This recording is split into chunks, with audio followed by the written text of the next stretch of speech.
Hi, my name is Dan with Cali, and today we are going to show you how to install a transfer skid on this 4th gen Tacoma.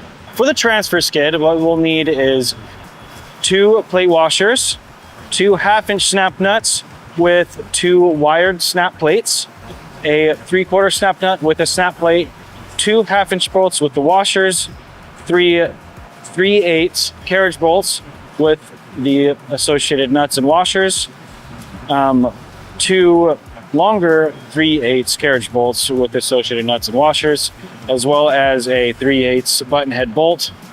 So for the tooling, we'll need a 3/4 inch socket, a 9/16 socket, a 7/32 Allen key, a ratchet wrench, a 9/16 box end wrench, and 2 14mm box end wrenches. So the first thing we're going to do when installing the transfer skid is make sure to move these 3 bolts at the end of the transmission skid plate.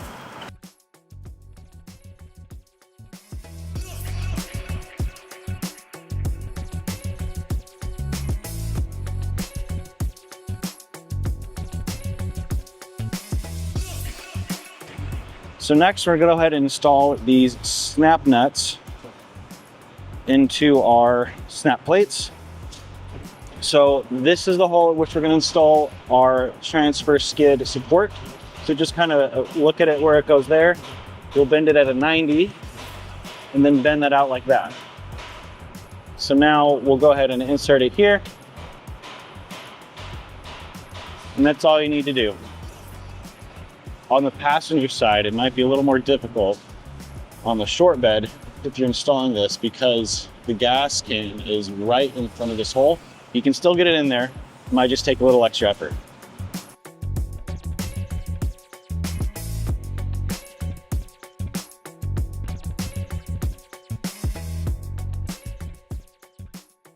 So now that we have our snap nuts in the frame, we're gonna go ahead and install the transfer skid brace.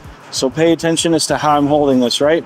It's pointed down like a U. So you're gonna spin that towards the front of the truck. So now that's forwards.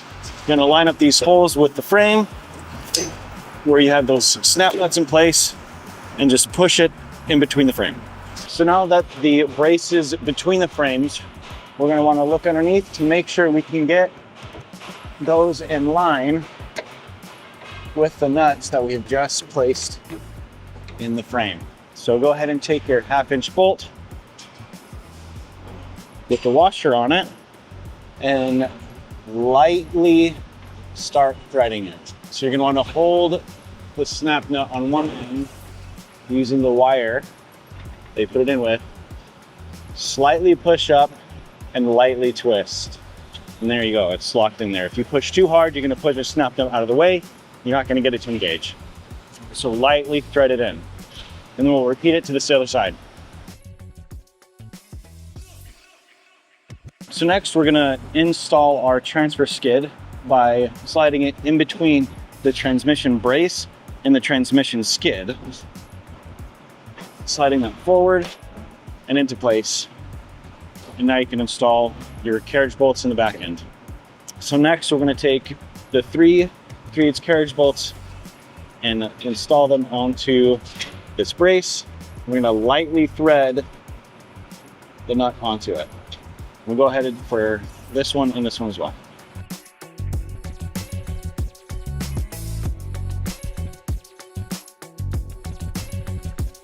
So next we're gonna go ahead and install these 3 bolts. The 2 longer 3/8 carriage bolts and then the button head bolt in the center with a snap nut.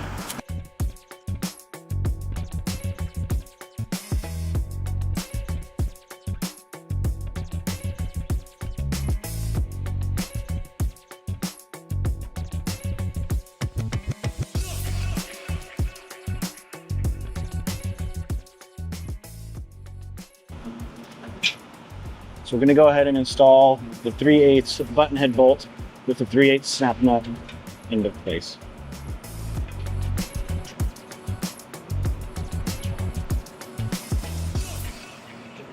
So now we're going to install the 3/8 carriage bolt.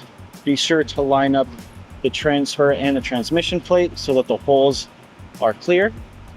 You're going to install your bolt through the frame, place your washer plate, then your washer, followed by your 3/8 lock nut. So now that the transfer skid is in place, with all the bolts loosely tightened, we're gonna go ahead and finish tying them all up front to back. And that's how you install the transfer skid. Please don't forget to like, comment, and subscribe to our YouTube channel, and please visit CaliRaisedLED.com.